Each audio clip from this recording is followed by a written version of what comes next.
one of the hardest things in the fitness industry is to find people who have been in the game longer than you, who have run gyms, who have been down the coaching path, and who do it in a way that aligns with your values and that are actually available to share their experience with you. I found that having mentors was by far the most beneficial thing that I've had in terms of information access over my time in the game. And this is what I would say is the biggest takeaway or the biggest benefit from coming to our Coaches Intensive, is that you get to not only get all of the stuff that we've distilled down into being the most important stuff in terms of coaching and physical development and running a gym and all those things, but you also get that connection with us, and that can go on to be whatever it is to become. But we have that relationship, and I really enjoy being able to support those who have come and done our course in the past and go on to work in one of our gyms, or perhaps just go on to be a friend of ours. So this is why I tell you that we have Coaches Intensive coming up at the end of this month. It's in the Northern Rivers, and it's going to be held at Jungle Ballina, which will be the first one up in that part of town, and I'm really excited for it. I did do a mini one, a bit of a sort of private one at the end of last year up at Cabarita Beach, but this is fully fledged, 2 days, Saturday and a Sunday. It's the 24th and the 25th of February, 8 a.m. till 4 p.m, and we're going to cover the whole thing. Now, this course is for those primarily who want to work in our gyms, and we are looking at expanding up there, and we're going to need more coaches. But it is also open to people who want to get closer to what we do and maybe dip their toes into the thing. And perhaps working with us one day is a potential goal. Or perhaps you just want to know more about how we do it, and you don't even coach right now, but you just want to learn more of the context. You don't have to be a coach to attend. It's an incredible course. It's facilitated by me. Tiora will be there as well. We've got a bunch of existing coaches up there that will be in attendance, as well as some others. So really excited for it. 24th and 25th of Feb. If you are interested, register now. There is a 20% sale on enrollment, and you can claim that until the 21st of Feb. So don't sleep. Go to junglealliance.com, hit the courses page, click through. You'll see the course there. Register. Use the code Let's Go, LETSGO in capitals, and you'll cop the 20% discount. I look forward to seeing you there. Welcome to the Jungle Brothers podcast. It's Joey and Paul here with you. What's up? Today we're telling you about the Fight Lift Move methodology, where it came from, and what it means for you. That's the one.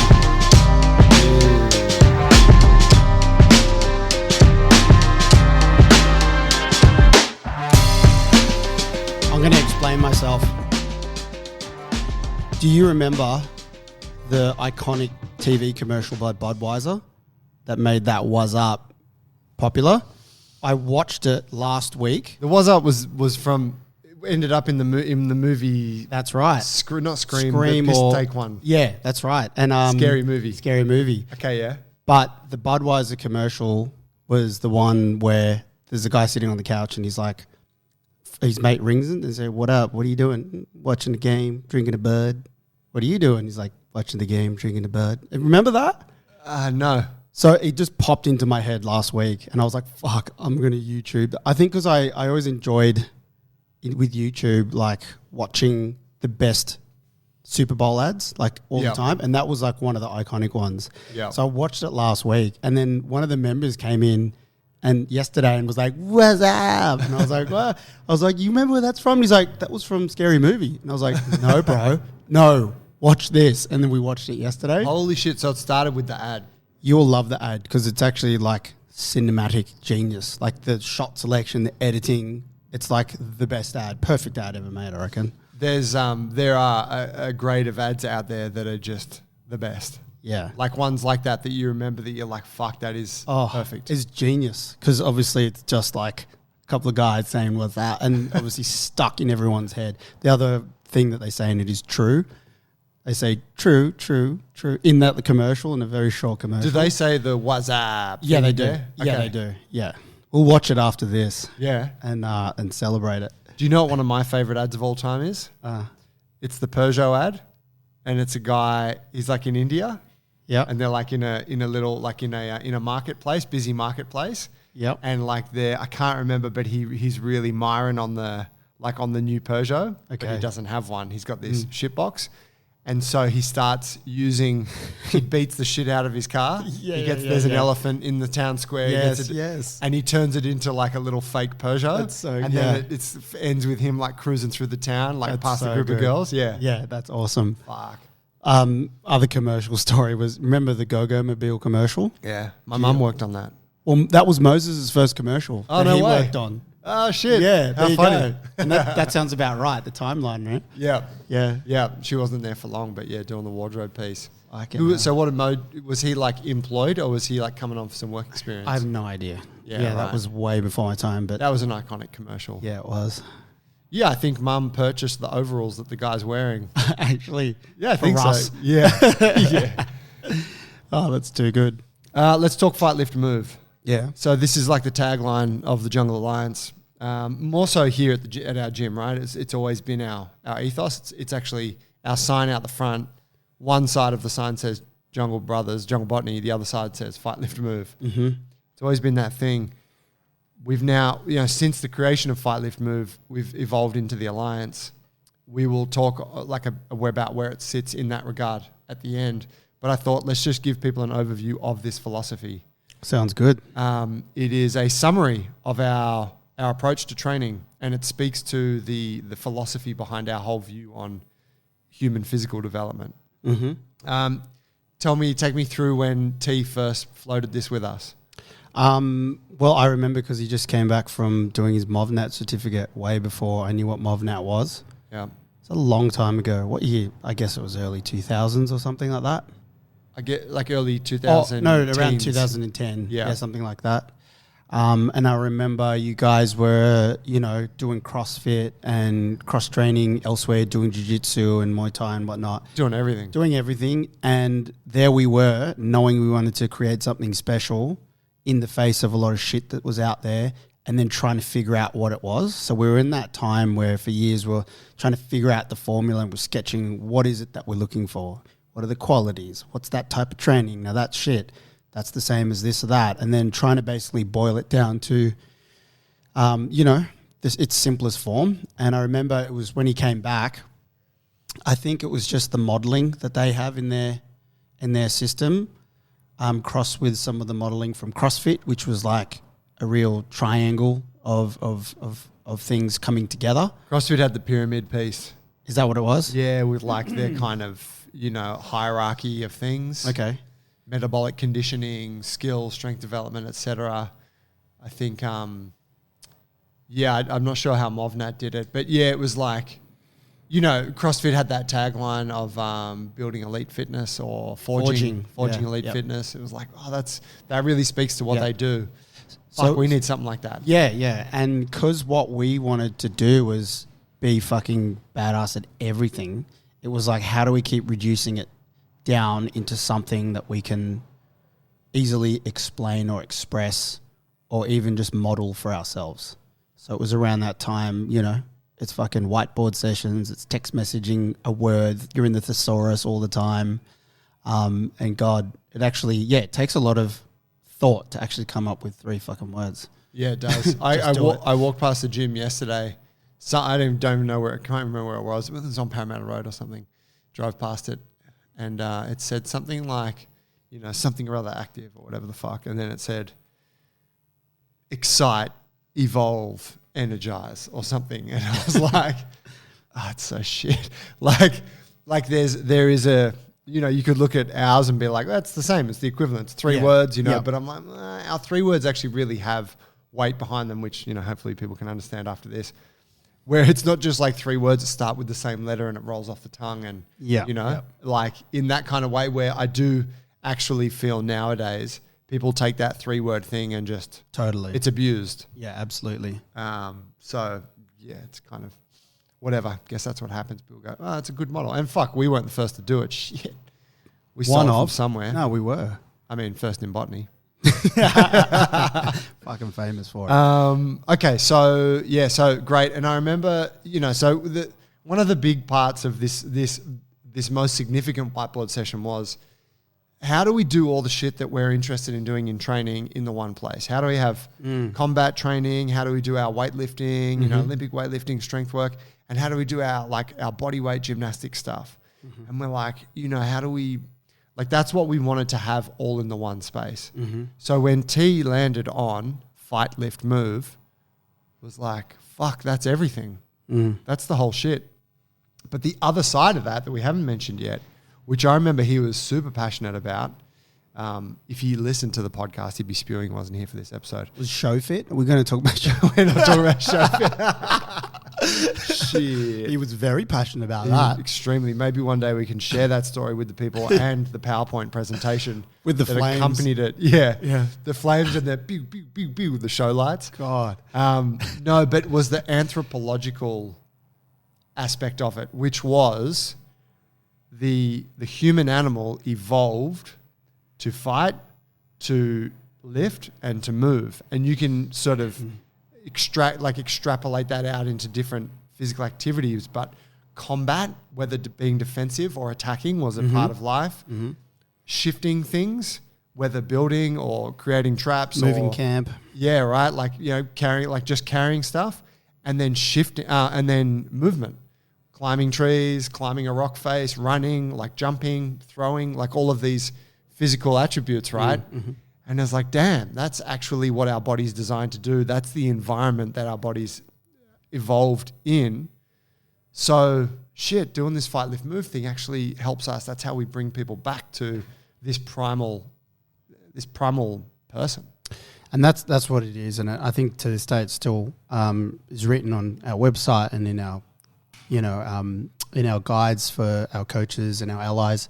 It's really sitting there recognizing at the time we were like, fucking this fitness shit is turning to shit. It's actually warping, and we've really bastardized this thing that's health. And if we go back to, the primal man or the ancient man and woman, what we're doing now is just completely disconnected with how we evolved to be. And that was it. We were we're recognizing a mismatch with how we evolved over a million years. And then in the last, couple of centuries, the way that we're moving and behaving is kind of gone fucking south. Yeah. The sitting in chairs and all of that. And that's where we're like, well, we need to provide that reconnection. And our mission there is to reconnect people with, how we were designed to move. So we're going to do that with providing the training to have them move in those ways, and then trying to create the environment, which kind of the gym space is looking to draw inspiration from, how the environment in which we shape to be, to kind of mimic that. So people come in and sort of play and hang on the bars. And it's not a forest. It would be nice to have a forest. It would be great to have a forest. But it's very logistically difficult to make up. But we still talk about how we can do that, don't we? Yeah, all the time. But pull-up bars made from different sized tree trunks and uneven surfaces on the floor, and bringing in lighting and rain effects. We had it all. Primal theatre. That's right. Was one of the original ideas. That's a story for another day too. That's a big one. All right, so the fight, lift, move piece. So there's this kind of, I think unashamedly, it's all of that, and then it's also what we're interested in, the three of us. Yeah. And we're like, well, that's what we want to do. And we want to bring people who also want to do what we want to do. So we got a list here of different qualities that come from each of those things. And I guess the perspective of these is what makes fight or combat training relevant to the 47-year-old mother of three who comes in here and says, I want to, get fit and healthy and start a training habit. Where is a Fight Factory class or jiu-jitsu class relevant for that woman? Lift and movement, I think, are a bit more self-explanatory, but let's dive into that fight piece. The first part, intelligent movement in relation to another dynamic body. This one is something that you don't get anywhere else. You can only get this through combat training or some other kind of maybe combative one-on-one sports. But you got something that's in front of you moving, and it's doing what it wants to do to try and win. So you have to respond to that body. Yep. I think this one alone is perhaps one of the biggest. Yeah, yeah. And like you said, you can train weights and mobility and strength and all that, but being able to put it together in like this primal act, inside of that you're training so many other qualities that you otherwise wouldn't. I think a lot of people get stuck in the gym doing strength work, but potentially no plyo work, but definitely reactive movement, strategy, gameplay. It all happens in that little arena that you're having with your one-on-one. There's definitely a overcoming fear and apprehension facet to this as well that can't be overlooked. That's the stress management piece. That's the stress management piece. Yeah, it's full on. Excuse me if I'm going ahead. No, go ahead. But yeah, I mean, I'm a massive believer in doing exactly this, and I think, we've had lots of members here who have gone into it, and I would say it's quite transformative for that person in terms of their confidence, what they feel. Yeah, like it just basically seeps into every other aspect of their life, just because of that stress management and the fact that they have to think on the fly while something's trying to attack them. Yeah. Right? Yeah. And they're trying to recall complicated techniques and stuff. It's kind of overloading in a way. Yeah. And the act of it overloading the brain and the body is kind of like reaching a state of pure mindfulness in a way, because it takes you away from everything else. Like, whereas you don't really get that when you're lifting weights and stretching. Not in the same way anyway. No, you can get it to some degree. So the stress management piece, tactile. So it's very touch-based. Absolutely. And this is something that we have agreed from the beginning that people lack in day-to-day life. We all do. You just don't get touched enough.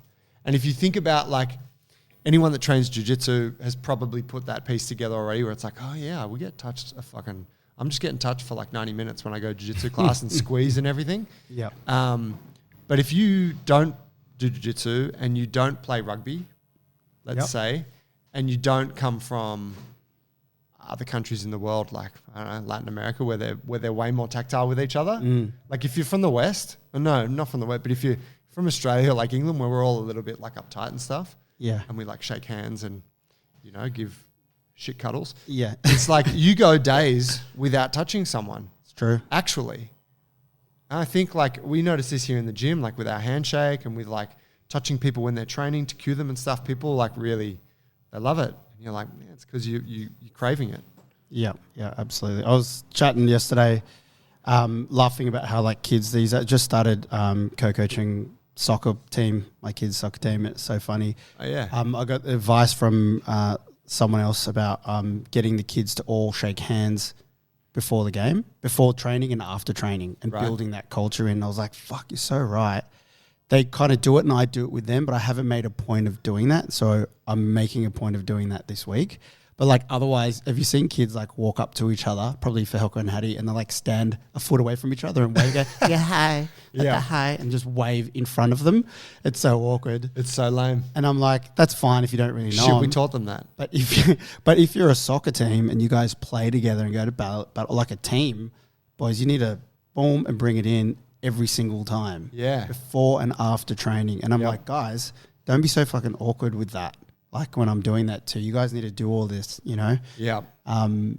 Yeah. So it starts there, man. Absolutely. Because the kids are awkward these days. They're on the screens. They don't know how to be. No, that's right. And it's like, culturally, it's not really there. So if you're not weaving it in through training, through sport, it's just not going to happen.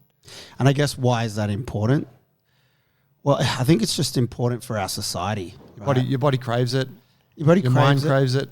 And it's a trust thing between humans. I think there's kind of a rise of anxiety, and I think it just brings us closer together in many ways that probably a fucking scientist would probably be able to tell me. But I just know that we need more of that, more trust, more bond at a time where I think, we're getting pulled away from it. Yeah. So just quickly over the remainders for fight there. Yeah. There's the combative and self-defensive piece, which as a skill set, learning how to fight and learning how to defend yourself. We don't really need to explain the benefit of those.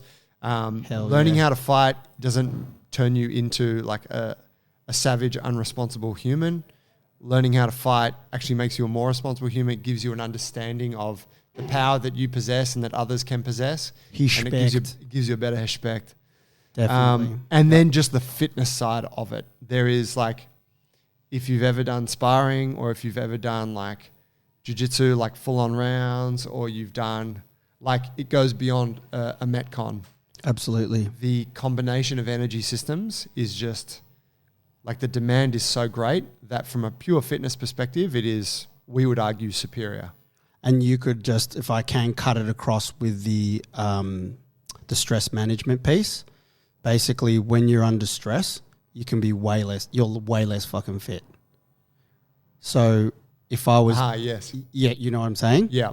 If you're kind of freaking out a little bit, your gas tank is like... Absolutely. Your nervous system 50% capacity. Fight or flight the whole time, and you're trying to figure something out, and you have to perform. You have to be powerful, balance, multiple reps, go long time while you're fucking stressed out, and that just makes it all 10x. Yeah. Let's go to lift. Must. Gets more simple now, but very first piece is you're learning to control an external object, which if we think about life, controlling an external object is kind of a requisite skill to exist on this planet, whether it's basic stuff like your children or furniture or carrying groceries and things like that. Or maybe it's more part of your job. You're a fucking laborer or you're carrying bricks or, you know, whatever it is, or you're a paramedic and you got to be picking up bodies. Like learning how to control something outside of you is just, there's an element of skill and strength there that is inherent in life. Joint stability and mobility. So being able to express range in your joints while under load, right? Moving while carrying something. You see those videos on Instagram of like some old dude in like in a rainforest somewhere, usually probably in like north of Brazil, carrying like 2 tree logs. Like they know exactly where to position themselves and get under it and, you know, shit like that. It's definitely a skill, like, you know, being able to work any object, right? Like whether it's a big object or an awkward long one. Yeah. I feel, I feel confident to lift something, or at least know my limitations when I can see something and then begin to handle it, go, nah, this needs 2 people or whatever that might be. 2 people for you. Force production? Yeah. That's where it starts. Yeah. You know? It's kind of the basic athletic part of it, isn't it? Yeah. Like, okay, you want to run, jump higher, you know, whatever, throw things. You want to be better at rock climbing. You want to kick a ball around with your family. You got to be able to produce force. This is a basic muscular action. This comes from lifting a load. Yeah, we need load to keep increasing our force production, basically. There's only so much we can do with body weight, so we need to overload it to get stronger. You know, and I think that actually raises a good point that's kind of not articulated there, but is like you can build all of those things. You can build this force production, whatever, with body weight training, but it's hard to overload in that way. Yeah. Whereas lifting an external object like a barbell or kettlebell, it allows you to, it gives you a really simple tool to overload the body, and that fortifies the body.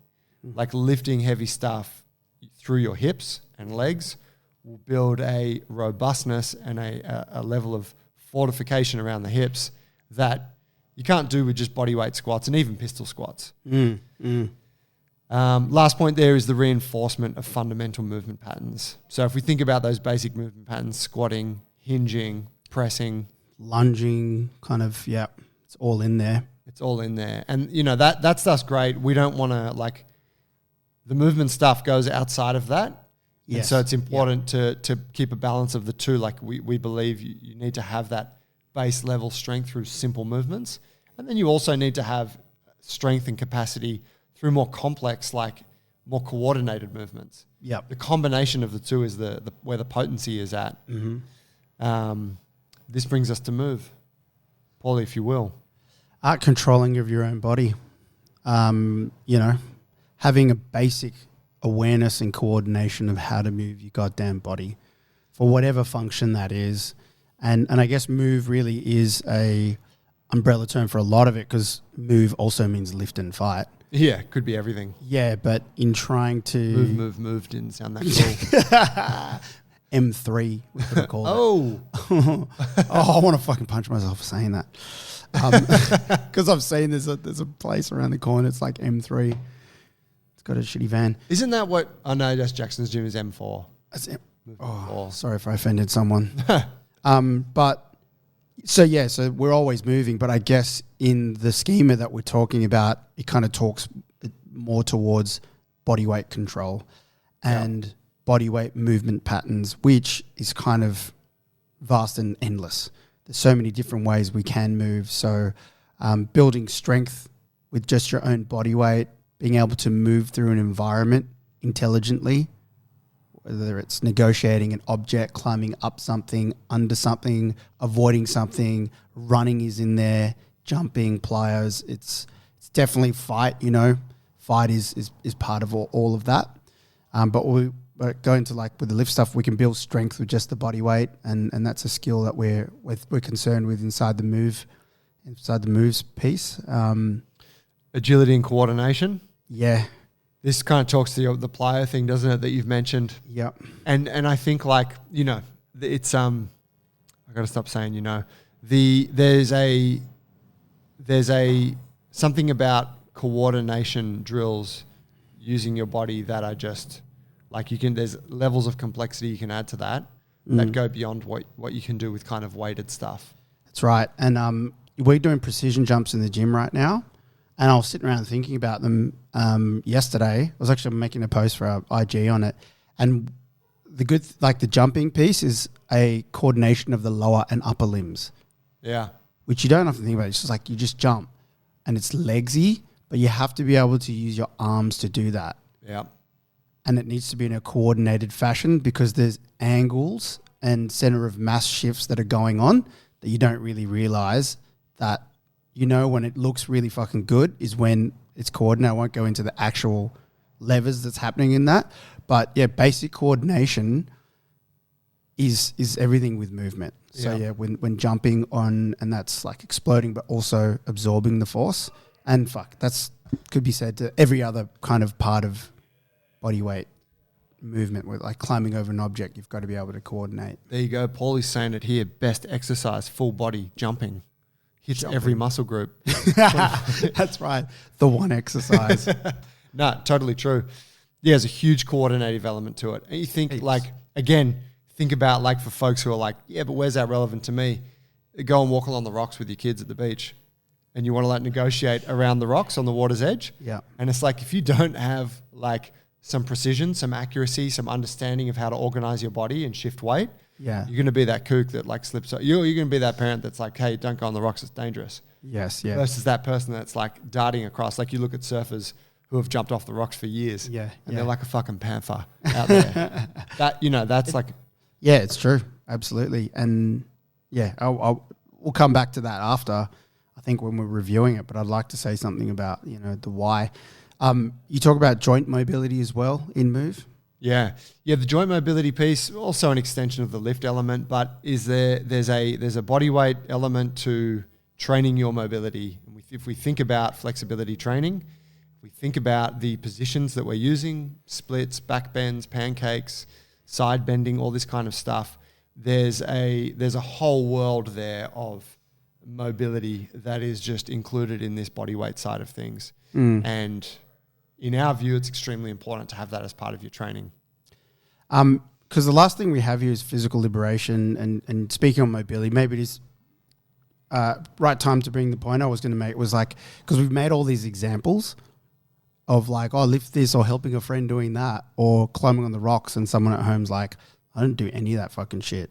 I lift my phone and Uber Eats comes to me. Why do I need to do all that shit? And, why do all of it? Well, we're trying to build well-rounded people.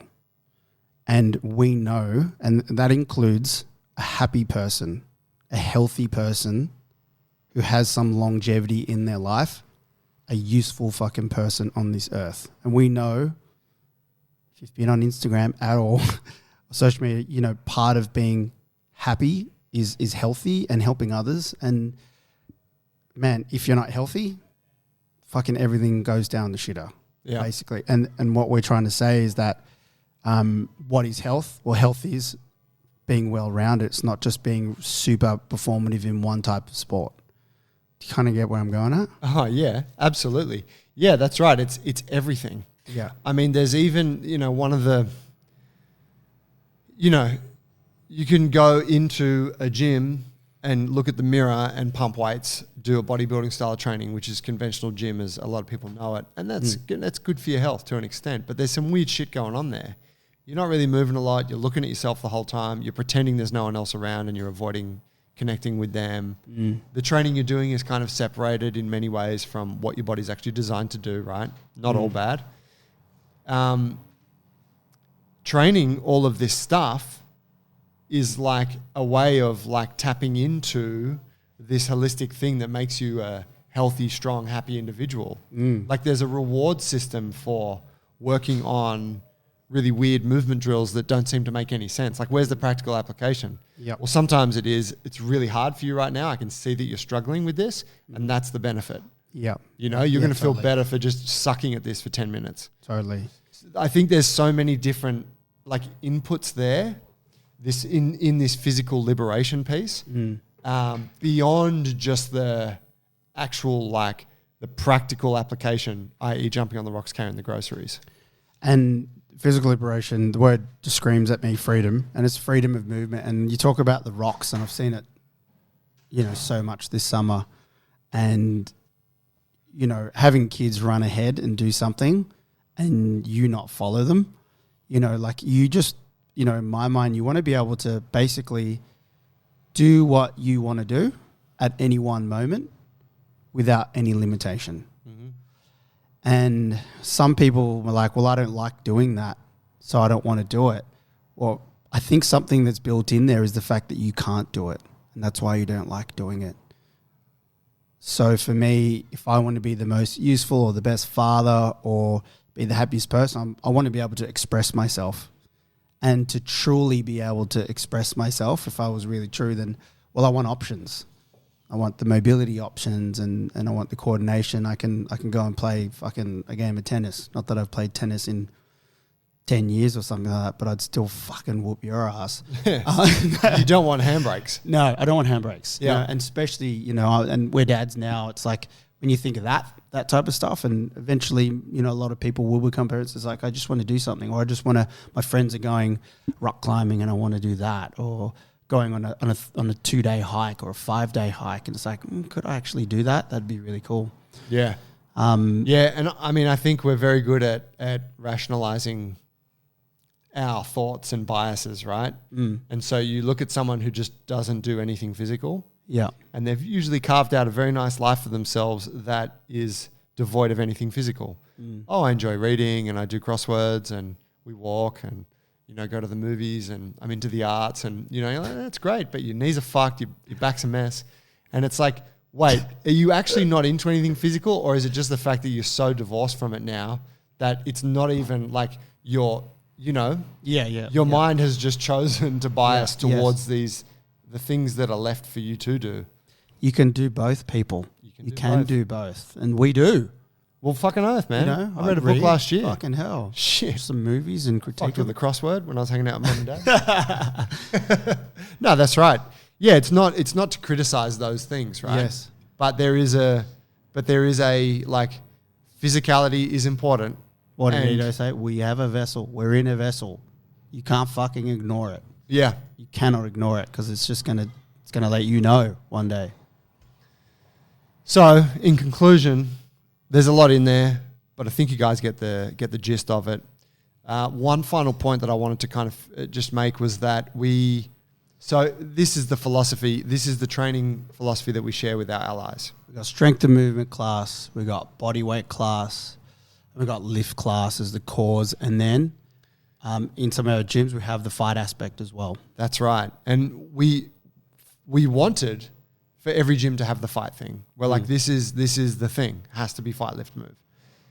And the gyms that were like, we want to have that, but I can't fight. I've not trained in that. And we realized very quickly that it's an unfair expectation to place, because it's easy to say, go and learn this strength stuff, go and learn this lifting stuff. We can teach that quite easily. It's pretty simple exercises. But to teach someone to fight, you're just going to end up with someone doing boxercise. And to that point you made about a fitness industry that's just kind of bogus.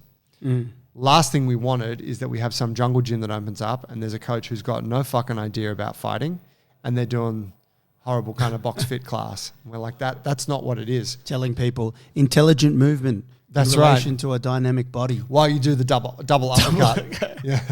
Neck tie. Boom, boom. So what we came to there was that if that gym operator or their coaching staff have combat within their personal experience, i.e. like yourself, Paul, or myself, T, great. If you've got that, then include that. Like that's one of your things. Have that. Add a jiu-jitsu program. Add a couple of boxing classes. But if you don't feel like you have to, because you're probably gonna do a bad job of it, and it's better that you just focus on the stuff that you're good at. And even within that, within formats we use in the classes, within warm-up drills and whatnot, we still retain some of this fight component, do we not? We absolutely do, yeah.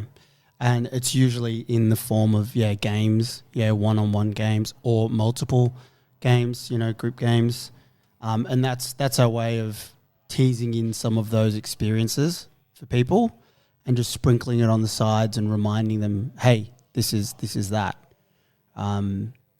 Yeah, absolutely. And I think for those practitioners who don't have that feather in their cap for fighting just yet, the philosophy's there to encourage them to build that part, and I think a lot of them are going and starting their own practices of that personally to be able to add that to the cap later. That's right. They go on the hero's journey. Mm-hmm.